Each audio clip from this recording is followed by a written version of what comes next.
So for me, based on both my experience and the study of mystical traditions, the ultimate realization, the ultimate truth is that only God is real. Now, when I say only God is real, of course, I don't necessarily mean God the way most people think I might mean God. I mean God as energy, God as consciousness, God as the world, the source and force of all things, the unitive nature of reality.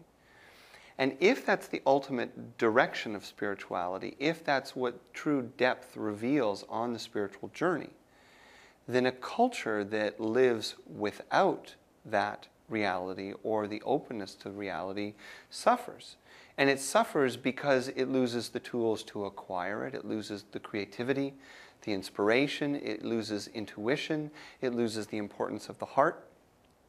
And it's very easy to fall into the kinds of traps of a life without that realization. And that means the traps of judgment, attachment, control, attack. When you don't see all things as divine, when you don't have the realization that God is the only thing, then it's easy to say, well, these people are sacred, but those people aren't. You know, these people teach me, but those people don't. In a lot of the traditions where they keep a space for the divine in everyday life, there is a pervasive teaching that we must respect even our enemies. We must see the people we struggle with as our teachers. Not because God is always beautiful and pure and perfect. So some of us have a hard time hearing that I'm supposed to like someone who is offending me, or I'm supposed to love someone who's my enemy. Well, we're not necessarily saying that. When you understand that everything is sacred, that everything comes from that divine mystery, it just invites you to engage your challenges differently. It doesn't mean you don't stand for justice. It doesn't mean you don't have a sense of ethics. It means instead of being ruled from the outside in a way that often comes with resentment and confusion and needing to start over the journey of wellness, it comes spontaneously, sincerely, and deeply from within. So in those cultures where we hold a space for the sacred, there is a kind of space for everything that it takes to get there. You know, one of my favorite examples is going to India. You go to India and you walk down a traditional Indian city or town and you see all of life spread out around you.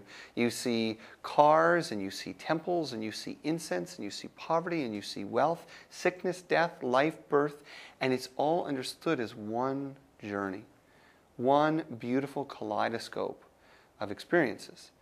And yet, in the West, one of our challenges is that we like to compartmentalize things. When you die, those people look after you, and we shouldn't have to be around the body. When you're sick, you go over to that place. When you're spiritual, it's this day a week for this hour.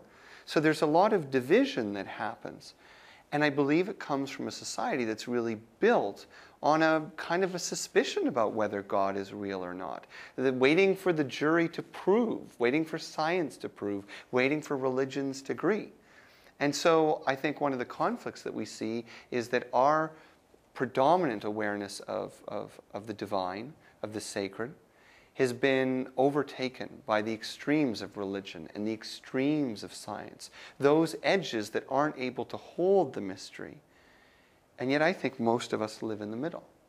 Most of us are open to the mystery. It might be a little uncomfortable, but that's what we suspect must be true. And when we embrace it, there's a great gift, because it's simply embracing the nature of life itself. So no, it's not all going to be perfect. It's not all going to be the way we want. And even if we're good spiritual people, sometimes bad things still happen.